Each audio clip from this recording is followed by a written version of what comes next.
პირველ რიგში შეთანხმება რომ შემდგარი იყოს ამისთვის მზაობა, ამისთვის საჭირო არის ყველა მხარის მზაობა. შეიძლება უშუალოდ 30-დღიანი სასწრაფო შეწყვეტის რეჟიმს, ეს ბუნდოვანია, როგორ უნდა მოხდეს მისი განხორციელება. არ არსებობს არანაირი მექანიზმი და ბერკეტი, როგორ უნდა მოხდეს მხარეების დაშორიშორება. ამასთანავე ბუნდოვანია, ვინ უნდა უზრუნველყოს უშუალოდ მოხდა ცეცხლის შეწყვეტის შეთანხმების, მაგალითად გამოვლენა ფრონტის გარკვეულ მიმართულებას. ვინ უნდა უზრუნველყოს 1500 კილომეტრიანი თუ 2000 კილომეტრიანი ფრონტის ხაზზე არსებული, ასე ვთქვათ, მხარეების დაშორიშორება. ხო, ეს ბუნებრივია ბუნდოვანია, შესაბამისად განცხადებების მიხედვით დასკვნების გაკეთება ძალზე რთული არის, რადგან შეუძლებელი არის უშუალოდ ამ საინფორმაციო ომში, ამ ნეავარში ბუნებრივია ლოგიკური, ასე რომ ვთქვათ, შედეგების განსაზღვრა მხოლოდ განცხადების ფონზე. თუმცა ქმედებების ფონზე, რასაც უშუალოდ ამ მოლაპარაკების პროცესს მოჰყვა, შეგვიძლია გარკვეული დასკვნები გავაკეთოთ.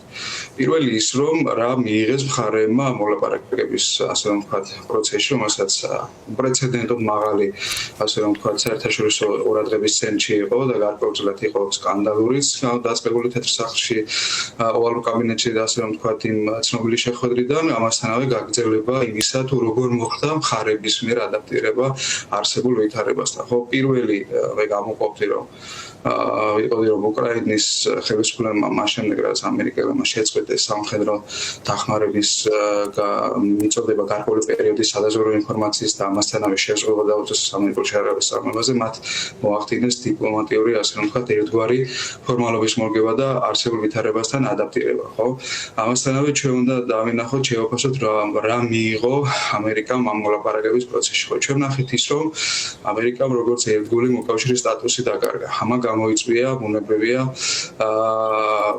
ამერიკული შეარაღების მიმართ უნდობლობა. ხო, ეს პირველი დაიწყო გერმანიამ, როდესაც გერმანია აპირებს მაგალითად 95-ების შეძენას აპირებდა, თუმცა არასანდობის გამო, რადგან ამერიკას შეუძლია, რომ ასე რომ ვთქვათ, მიწოდებული შეარაღებაზე გარკვეული შეზღუდვები დაუწესოს მის გამოყენების ეფექტურობაზე, შესაბამისად გერმანიამ დაიწყო ამაზე ფიქრი. ამასთანავე თურქეთმა დაიწყო ფიქრი ალტერნატიული გზებისა, რადგან ის უკვე დიდი ხანია ელოდება ემბარგოს დაწესების მოხსნას ამერიკისგან F-16-ების ან იგივე F-35-ების მიწოდებაზე, რომელიც დაკომპენსირება შესაძლო მოხდეს ბრიტანეთის მიერ, ასე ვთქვათ, გაგაწყობთ, ვიდრე ევროპის პასუხზე უფრო ცუდად ვისაუბრებთ, მაინც მაინტერესებს ამ დღევანდელი სატელეფონო დიალოგის წინ მედიაში გავრცელებული ვერსიების თემა. თქვენ ახსენეთ და მართლაც არის დიდი საინფორმაციო ნიაღვარი, მაგრამ ჩანს მაინც საერთო ხაზი ყირიმის თემის შემოსვლა მოლაპარაკებებში, რომ უკრაინას მოუწევს ყირიმის დათმობა. ყოველ შემთხვევაში ეს იქნება ალბათ სავარაუდოდ და ჯერ ეს გადაწყვეტილი არ არის, მაგრამ ასე წერენ ტრამპის ადმინისტრაციის სურვილი. რამდენ რეალურად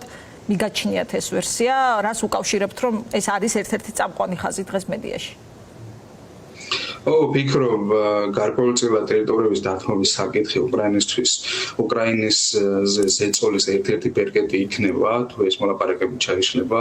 შესაბამისად, ყირიმის საკითხი უკრაინისთვის სასწრაფოდ მნიშვნელოვანია და მისი ეროვნული ინტერესებისთვის და ის ყოველმხრივ უარყოფს რაიმე ტერიტორიულ დათმობას. ხო, შესაბამისად, შესაძლოა ითქვას, რომ ეს შესაძლოა გახდეს ერთგვარად იმის წინაპირობა მედიაში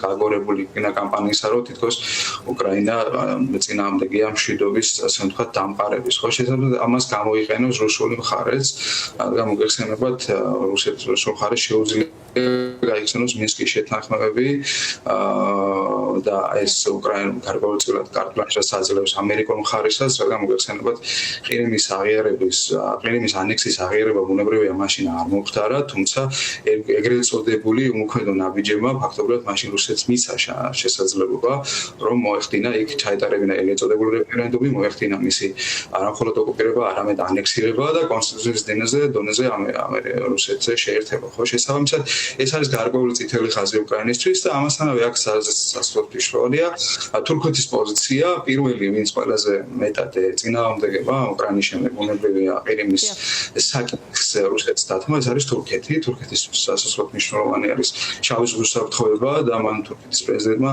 კიდევ ერთხელ კაფეოდ განსაზღვრა, განაცხადა, რომ ყირიმი არის და უკრაინის სუვერენიტეტი, უკრაინის ტერიტორიული მთლიანობა არის, ასე რომ ვთქვათ, გადაუხედავი მათთვის, ხო? შესაბამისად, აქ თურქეთის ინტერესები წინაპლაზე წამოეწევა, რაც ბუნებრივია გარკვეულ ცალსახად გააძლიერებს უკრაინის პოზიციებს, ხო? შესაბამისად, ამერიკო მხარეს მოუწევს ამ არსებულ ვითარებასთან გამკლავება. კი ბატონო, აი ევროპის როლზე როცა ვსაუბრობთ, რასაც ჩვენებს ეს განცხადებები, მაინც პროცესის დამკვირვებლის თუ მეთვალყურის როლიდან მეტად მოუწევს ევროპას გამოსვლა და კიდევ უფრო ქმედით ნაბიჯებზე გადასვლა. ხო, მე ვახსენე, რომ უკრაინის პოლიტიკურმა ხელმძღვანელმა მოახდინა ადაპტირება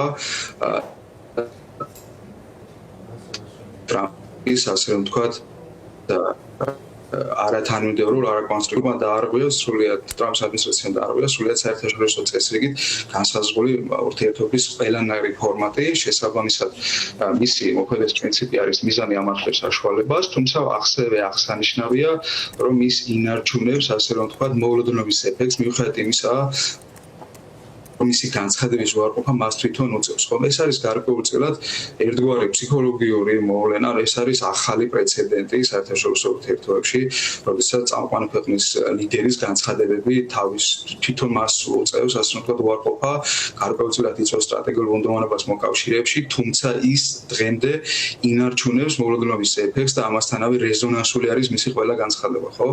მე ვფიქრობ, რომ ეს გამოწვეული ამით, რომ პირველ რიგში ამერიკა არის სუპერ ძალა, ასე რომ ვთქვათ, ყველა თავისი პარამეტრით, როგორც სამხედრო ეკონომიკურ ფასზე, ის ამერიკა პრეზიდენტის ახალი პრეზიდენტის ადმინისტრაცია იყენებს იმ დაგროვილ რესურსს, რაც პირველ რიგში გამოიხატებოდა მორალური ავტორიტეტით 250 წლის განმავლობაში, რომელიც გამოიხატებოდა, ასე რომ ვთქვათ, თავისუფლებისა და დემოკრატიის დაცვის კუთხით და ამასთანავე მთავარი განსაზღვრელი ფაქტორი ამერიკისთვის იყო, რომ ის იცავდა სუსტებს და უზრუნველყოფდა ევროპის უსაფრთხოებას. ხო, თავის მხრივ ტრამპის ადმინისტრაციის მოქმედებაში გარკვეული ლოგიკა არის, თუმცა ამან თავისი გადმოსახედიდან, თუმცა ამან აიძულა ევროპა, რომ მიიღო მყისიერი ნაბიჯები, მყისიერი, ასე რომ ვთქვათ, როგორც თუნდაც პოლიტიკურ დონეზე, რომ მიიღო ერთიანი მოქმედების სტრატეგია. სამწუხაროა, რომ 3 წლის განმავლობაში ევროპა ვერ მივიდა იმ დასკვნამდე, რომ შესაბამისი ნაბიჯები იყო საჭირო, როდესაც ევროპის კონტინენტზე გლობალური მასშტაბის მომდინარეობდა, თუმცა ევროპა მივიდა იმ დასკვნამდე, ევროპა იძულებული გახდა მისულიყო ამ დასკვნამდე და ევროპის ერთიანი სტრატეგიის მოქმედი კონტურები გარკვეულწილად ჩვენ დავინახეთ. ეს არის პირველი საფრანგეთის მიერ ბირთვული უსაფრთხოების გავრცელება ევროპის კონტინენტზე, რომელიც თავის მხრივ ამის თანხმობა განაცხადა გერმანიამ და პოლონეთმა. ამასთანავე ჩვენ ნახეთ, რომ გერმანია თავის მხრივ ზრდის თავდაცვის ხარჯებს და გერმანული სამხედრო წარმოება მზად არის ამისთვის. პირველ რიგში მნიშვნელოვანია, რომ გერმანიას გააჩნია ამის თანხები და საუბარია, ხო, 900 მილიონზე დაახლოებით 1 ტრილიონ ევროზე თავდაცვის წარმოების გაზრდისათვის რამდენიმე წლიან, ასე რომ ვთქვათ, პერსპექტივაზე გათვლილი, ხო? ჩვენ ნახეთ ასევე ის, რომ ევროპაში გარკვეულმა ქვეყნებმა ამერიკულ შეერაღებაზე გარკვეული ყოყმანი დაიწყო, ხო? თავის მხრივ ავიღოთ პორტუგალია. ამასთანავე ჩვენ ნახეთ, რომ საფრანგეთი არის მზად, რომ დაიწყოს წარმოება, გაზარდოს წარმოება და ის თავაზობს მოკავშირეებს, რომ ამერიკული შეერაღების ალტერნატივა შეესთავაზოს, აი მაგალითად როგორც გამანკურებელი რაფაელები, თავის მხრივ ბრიტანეთის თავაზობს ასევე ევროფაიტერების მიყიდვას თურქეთისთვის. ეს არის ერთგვარი წინაპირობა იმისა, რომ ტრამპის ადმინისტრაცია იძულებული გახდეს, რომ შეცვალოს თავისი მიდგომები, ხო? როგორც ვახსენე, ამ მოლაპარაკების პრაქტიკული შედეგები არის ის, რომ ამერიკამ დაკარგა რამდენიმე მილიარდი დოლარი. საუბარია ამერიკულ კომპანიებს, ხო? ეს არამხოლოდ უკრაინას მოკლედ მოვაწყდება ევროპული ქვეყნების ინდივიდუალურ გადაწყვეტილებებზე ისაუბრეთ, მაგრამ იქ სადაც საჭიროა კონსენსუსი, არის და რჩება კვლავ პრობლემად ბიუროკრატია და უნგრეთის ფაქტორი დაიბლოკა 40 მილიარდიანი დახმარება უკრაინის გუშინ.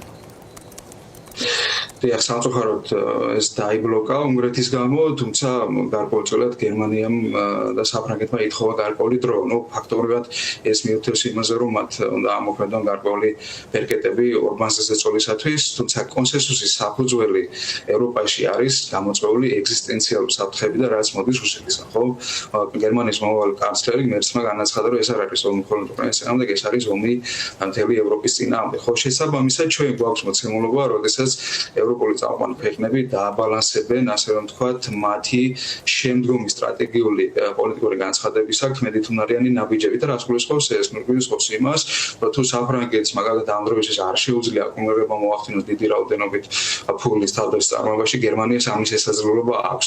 თუმცა რა ბერკეტებს გამოიყენებენ ურბანზე ეს დავის მხრივ ცხადია, რომ პირველი ეს არის ის, რომ კონსენსუსის პრინციპი შეიცვლება და ურბანი უკვე გარკვეულწილად წავიდა დათმობებზე. შესაბამისად, ის ევროპული გაზაფხული, რაც ევროპაში მიმდინარეობს, შესაძლოა გახდეს ახალი ტალღა, ასე რომ ვთქვათ, პრორუსული მთავრობების დემონტაჟისა, რომელიც დაწყებული არის უნგრეთში, სერბეთში, რუმინეთში, გარკვეულწილად სლოვაკეთში და უნგრეთში მანამდეც იყო მრავალათასიანი მასშტაბური აქციები, თუმცა უნდა ითქვას, რომ ეხლა ასე ვთქვათ, გარკვეულწილად შეუცებადი სახე და უნგრეთში ახალი პოლიტიკური ლიდერი დაიბადა, რომელსაც აქვს მისი პოპულარობა უფრო და უფრო იზრდება. შესაბამისად, ურბანს მოუწევს უკან დახევა და ეს გახდება ევროპული ერთიანობის კონსენსუსის გარკვეული წინაპირობა, რომ ევროპა გლობალურ საფრთხეობაში გახდეს როგორც ერთიანი ძლიერი აქტორი და არა როგორც დარგსაქსული. ხო, ეს განაპირობა ეგზისტენციალურმა საფრთხემ. კეთილი, ძალიან დიდი მადლობა.